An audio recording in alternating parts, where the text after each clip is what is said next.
예, 안녕하십니까. 네, 반갑습니다. 오늘 7월 강의 이제 7월이 된 지가 한참 됐는데 7, 8월 영역별 문풀을 시작합니다. 이제 뭐 공부를 해오던 방향에서 다른 건 아니지만 그래도 이제 항상 강의가 새롭게 시작될 때는 그래도 선생님들하고 한번 이제 눈을 좀 맞춰보고 이제 어떻게 하면 되겠다. 하면 잘 되겠지. 이제 이런 생각들을 다시 한번 좀 그쵸. 주입하고 시작하는 거죠. 바로 사실은 어제 우리 5월달 강의 보강을 했기 때문에 어제 보고 오늘 보니까 그렇게 반가운 또 분들도 계시고 또 처음 시작하는 선생님도 계십니다. 특히 또 직강이 아니라 인강으로 들으시는 경우는 저는 선생님들 얼굴을 모르지만 계속 또 보고 열심히 공부하면서 따라오시는 분들도 계시고요. 이게 영역별 문풀을 들어가면 가장 큰 차이는 이제까지 내가 공부했던 거, 이제까지 이 시험을 대비해서 쭉 나와왔는데 얼마나 정리가 됐는지 또 어느 정도 성취도가 좀 달성이 됐는지 각자 다 달라요. 그래서 사실은 영역별 문풀부터 이제부터 시작해서 내가 임용을 준비하겠다 그런 분들도 계시거든요.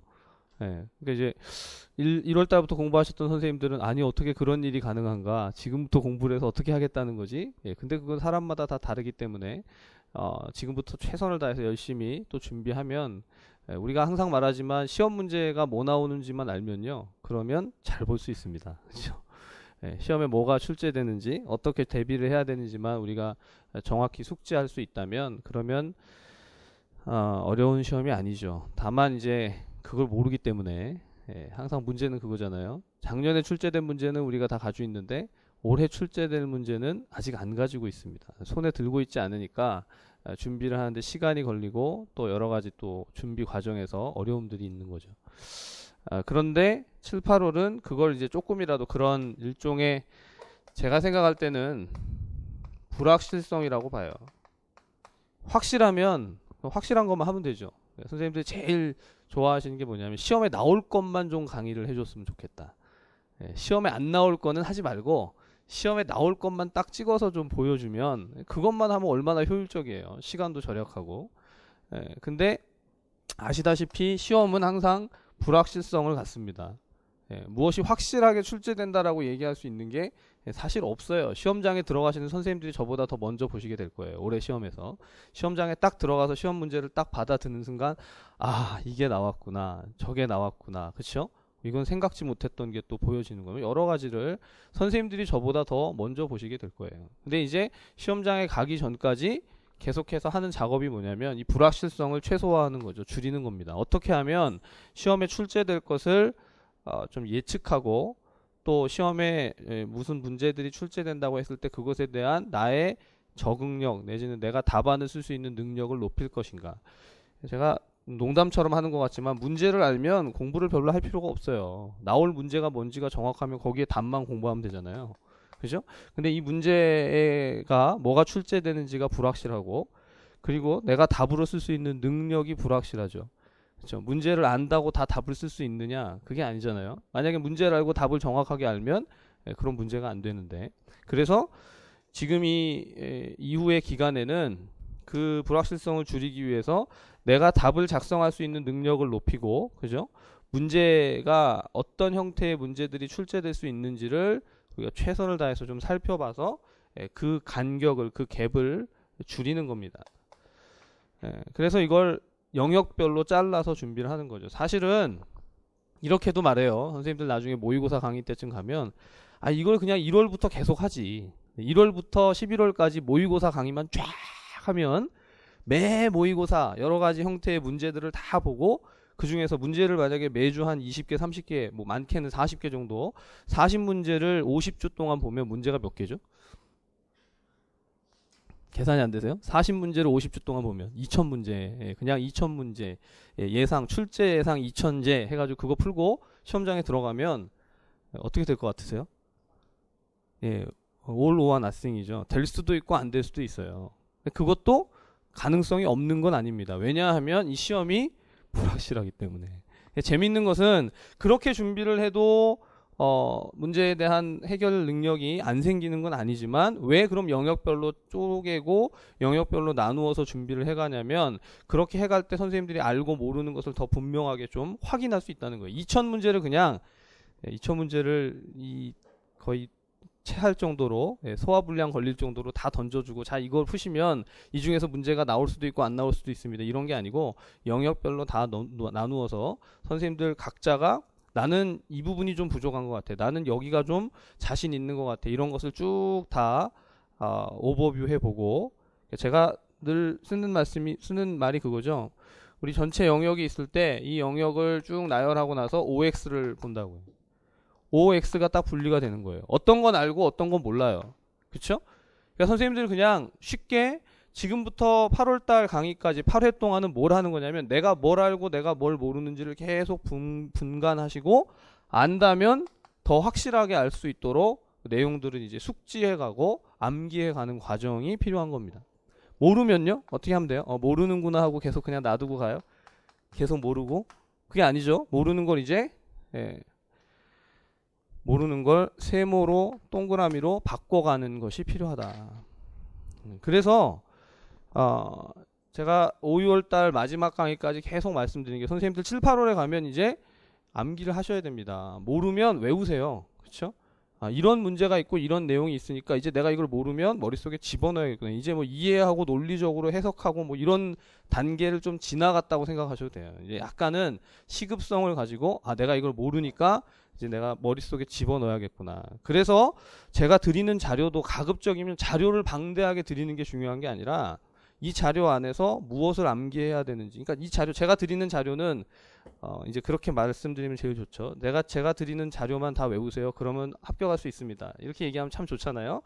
근데 그건 참 쉽지 않은 얘기예요. 함부로 얘기하면 안 되는 거지만 그럼에도 불구하고 제가 올해는 선생님들 7, 8월 달에 강의 자료 또 90월 달 모의고사까지 그러니까 7, 8, 90 한 4개월 정도의 내용을 정말 내가 완벽하게 숙지하고 암기하고 가겠다 이런 마음을 가지고 공부를 하시라는 거예요.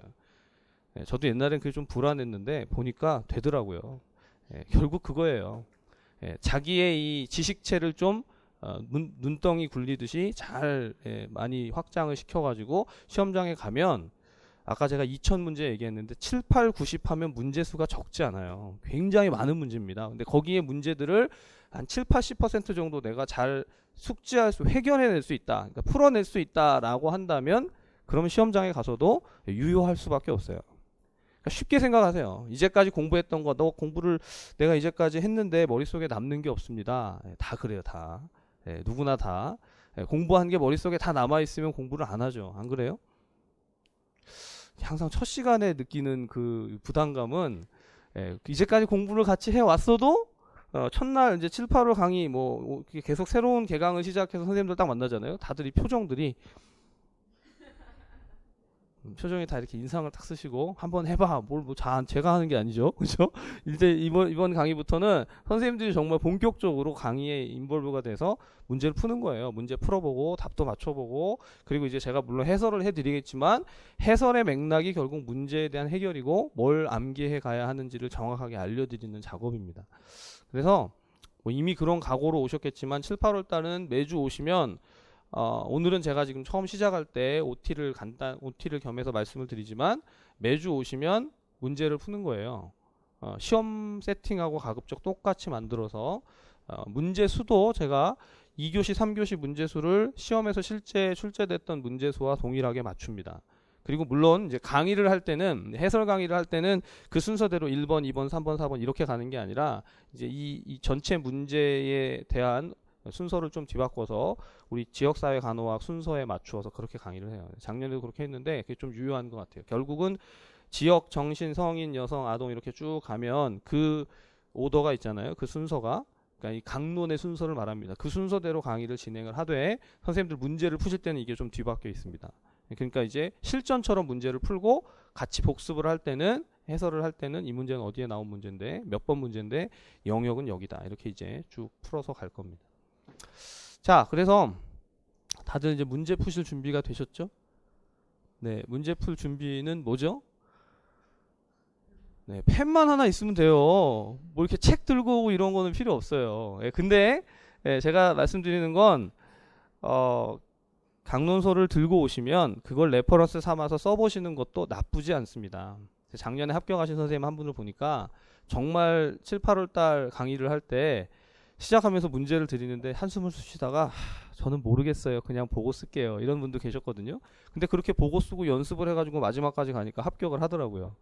그러니까 그걸 이렇게 부담스럽게 생각하지 마시되, 또 그렇다고 해서 문제를 주자마자 바로 이제 책을 펴가지고 아 이거구나 여기서 냈구나 이렇게 하시면 선생님들한테 도움이 안 됩니다. 좀 생각을 해보시고 아 이 문제는 이런 식이구나, 이런 형태로 낸 거구나, 뭘 내가 답을 써야 하는가, 왜 생각이 안 나지, 뭐 이런 걸 좀 생각이 안 나고 고민을 하고 좀 고생을 하면요, 그리고 나서 답을 보면 머릿속에 들어올까요 안 들어올까요?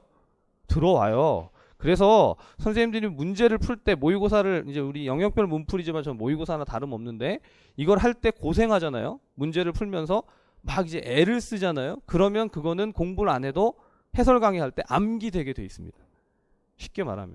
근데 그냥 이렇게 쉽게 생각해가지고 답을 보고 쓰거나 뭐 옆에 있는 걸 이렇게 쭉 정리하고서 나가면 나중에 똑같은 문제가 나와도 또 틀려요. 왜? 모르니까.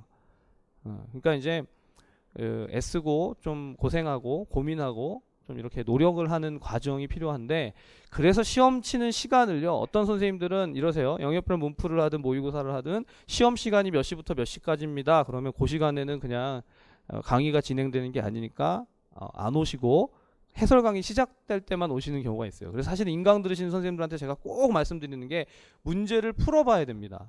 본인이 풀어보지 않고 해설 강의를 그냥 듣잖아요. 그러면 별로 효과가 없어요. 의미가 별로 없습니다.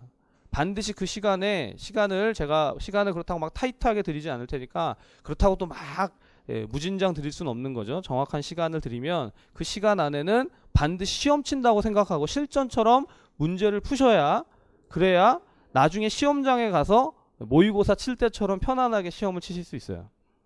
이제 바라기는 우리 이 학원에서 공부를 할 때는 항상 답 쓰기가 어려웠어도 시험장에 가서는 팔이 아프도록 이제 답을 쓰고 나오면 그럼 되겠죠. 자, 그래서 지금부터 시작해서 시간은 2교시가 90분이고 3교시가 90분입니다. 그래서 2교시 시험 치시고 이제 이 시간을 이제 이렇게 생각해 보세요. 만약에 90분 시간을 드렸는데 사실 문제가 보다 보면 공부를 좀 많이 했고 열심히 머릿속에 좀 적체가 돼 있으면, 또는 전혀 모르면 시간이 어떻게 되죠? 많이 남죠. 예. 그러면 그 시간을 뭐 할까? 내가 그 시간에 명상을 해야 하나? 예, 그 시간에 공부하셔요. 그 시간에 모르는 거 찾아서 확인하시고 그리고 이제 문제는 제가 2교시가 끝날 때 거의 끝나는 시간에 맞춰서 3교시 문제가 올라와 있을 텐데, 굳이 그걸 막 앞당겨 가지고 내가 더 빠른 속도로, 우리 무슨 속도 측정하는 그런 시험이 아닙니다. 그래서 2교시 빨리 풀고 3교시 빨리 풀고 뭐 그래서 뒤에 시간을 내가 놀겠다 이렇게 하지 않으셨으면 좋겠고, 가급적이면 그 시간에 좀 그 시험 보는 시간을 좀 느껴보시고 고통을 좀 인지하시면 더 아마 도움이 될 겁니다. 그게 7월, 8월, 9월, 10월 이렇게 11월 물론 실전 최종 모의가 있지만 쭉 연습을 하시면 이게 계속 몸이 세팅이 되는 거죠. 훈련이 돼요. 그래서 시험장에 갔을 때 보다 더 도움이 되실 겁니다. 그래서 이제 부탁을 좀 드리는 건, 직강 들으신 선생님들 누구든 다른 사람들이 시험을 치고 있는데 나는 그냥 이제 편하게 난 시험 다 봤으니까 뭐 이렇게 다른 분들하고 이야기를 하거나 뭐 이렇게 제 시험 분위기를 해하시면 그럼 어떻게 할 수가 없습니다. 그렇다고 제가 선생님들 초등학생도 아닌데 시험 감독을 할 건 아니잖아요. 답을 잘 쓰고 있나 뭐 이렇게 보면서 때때로 감독관이 등장하는 게 도움이 되기도 하죠. 제가 불시에 올라오겠습니다. 그렇죠? 답을 시험 보지 않고 이렇게 엎드려서 주무시거나 이러면 뭐 피곤하면 할 수 없지만 가급적이면 그렇게 좀 서로를 좀 배려해 주시면 좋겠고, 다시 한번 강조하지만 전 직강 선생님들 이렇게 보니까 제가 이렇게 개입할 수 있잖아요. 그렇죠? 선생님들 공부를 하는지 안 하는지 뭐 문제에 대한 해결을 하는지. 근데 인강은요 대책이 없어요. 대책이 없다는 게 선생님들 나쁘다는 게 아니라 문제를 푸는지 안 푸는지를 제가 볼 수가 없으니까. 그러니까 꼭 부탁드리는데, 오늘 7, 8월 이제 강의 시작해서 강의를 듣기로 생각하신 그런 인강 선생님들이 계시면 반드시 시간을 세팅하시고, 그렇죠? 알람 이거 뭐죠? 시계 알람 있죠? 하셔가지고 시간 재세요. 시간 재고 앞으로 11월까지는 계속 내가 연습을 해야겠구나. 그 생각을 하시고 시간 세팅에 따라서 문제풀이를 좀 하시기 바랍니다. 그게 필요합니다. 답을 잘 쓰고 못 쓰고는 부차적인 문제예요. 계속 말씀드리지만 왜 이렇게 강조하냐면 이게 잘 안 되면요 나중에 시험장에 가서도 헤매게 돼 있어요. 왜? 시간에 대한 감이 없기 때문에, 시간에 대한 세팅이 안 되니까. 그래서 사실은 기본은 그런 시간적 구조나 세팅들을 잘 해놓고, 물론 아니 그런 거 필요 없고 내가 많이 알면 뭐 시간이 많든 적든 잘 쓸 거 아니냐, 그 말도 틀리지 않지만 뒤에 부분이 어때요? 불확실하기 때문에 선생님들이 공부하는 게 완벽하게 공부한다. 나는 모든 강론서의 내용을 머릿속에 다 집어넣고 갈 거야. 그래요? 표정들이 그런 분위기인데 나는 할 수 있다 이런 분위기인데 제가 그래서 7, 8월 달 문제를 내고 또 이제 선생님들하고 풀이를 할 때 저도 사실 고민이 많이 되는 게, 만약에 7, 8월 문제 풀이를요 작년이나 똑같이 또는 재작년이나 똑같이 똑같은 문제를 계속해서 반복하는 거면 별로 고민 안 합니다. 근데 계속 문제를 좀 이렇게 회전하거든요. 문제가 회전된다는 건 올해 이제 예를 들어서 선생님들 작년에 저랑 공부하셨던 분들이 올해 또 강의를 들으신다면 이게 문제가 7, 8월의 수준이 아니라 11월 달 최종 모의고사나 9, 10월 달에 나왔던 것 같은데, 그런 내용들이 지금 다뤄지는 것 같은데, 그럴 수도 있어요. 약간 이걸 앞당겨서 앞에서 선순환시키고 문제를 새롭게 또 계속 바꿔가기 때문에. 자, 그래서 선생님들 그냥 어떤 문제든 어떤 수준이든 그냥 나는 지금 그 앞에 강론 강의를 듣고 그리고 기출문제 풀이를 하고 나서 영역별로 이제 문제풀이에 들어간다. 내가 이 영역을 한번 다시 리뷰하고 그렇게 앞으로 간다라고 생각하시고 잘 이제 문제를 좀 풀어 가시면 좋겠습니다. 오늘 뭘 시험 보는지는 아시죠? 네, 전체 영역은 아니에요. 지역사회간호학 총론입니다. 그렇죠? 총론. 자, 자신이 있으시죠? 네, 첫 시간에부터 이렇게 얘기하면 뭐지? 왜 첫 시간부터 이렇게 압박하지? 그게 아니라 이렇게 잘 해보자고 하는 겁니다. 그죠? 저렇게 무서운 사람도 아니고요, 나쁜 사람도 아닙니다. 라고 얘기를 하는데 다들 이렇게 눈을 내리시죠? 네. 네, 첫 시간이라 한번 좀 말씀을 드렸고, 뭐 OT는 다름없습니다. 그렇게 문제를 풀어간다라는 거고, 순서는 5, 6월달 심화이론 강의의 순서, 또 1월에서 4월까지 강론 강의의 순서랑 똑같습니다. 지역, 정신, 성인, 여성, 아동의 순으로 그렇게 가니까 그 순서대로 진행되어지는 것을 생각하시고, 공부를 하실 때도 가급적 그 패턴으로, 그 순서로 이렇게 가시면 이게 맞잖아요. 그죠? 선생님들이 각자 공부하시던 그런 이 스케줄이 다 다를 수 있어요. 근데 이제 학원에서 지역하고 있는데 나는 아동간호를 할 거야, 뭐 학원에서 여성간호 하고 있는데 나는 성인을 할 거야, 이러시면 공부가 되긴 되겠죠. 근데 효율성이 상당히 떨어질 수 있습니다. 가급적 이 패턴에 좀 맞춰서 그렇게 가시면 좋을 것 같고, 물론 이제 뭐 한 주에 나는 모든 과목을 다 공부하겠다 말리지 않습니다. 그렇죠? 지역부터 아동까지 난 한 번씩 다 봐야 되겠다. 대단하신 분이에요. 하지만 가능하면 일주일에 그 시험 이제 영역별 문풀을 나가는 그 순서대로 계속 공부를 해가시는 게 아마 가장 효율적일 겁니다. 제가 이제까지 보니까. 그래서 호흡을 같이 맞추는 거죠. 그 순서대로 가는 게 아마 제일 좋으실 거예요. 그래서 지역, 정신, 성인, 여성, 아동의 순서로. 하지만 이제 5, 6월 달에도 말씀드렸다시피 아동간호는 비중이 좀 낮다고 생각하시고 지역과 정신, 성인에 포커스를 많이 맞추시고, 여성간호학이 많이 약하면 여성간호학도 좀 공부를 나중에 더 하시겠지만 일단은 지역, 정신, 성인 이 세 과목이 메인이라고 생각하시고 거기에 시간을 많이 좀 투입하시고 공부하시면 좋겠습니다. 자, 한 5분 정도만 브레이크를 하고요. 바로 저 시계 10시부터 시작해서 문제를 풀고 그렇게 넘어가도록 하겠습니다. 화이팅입니다.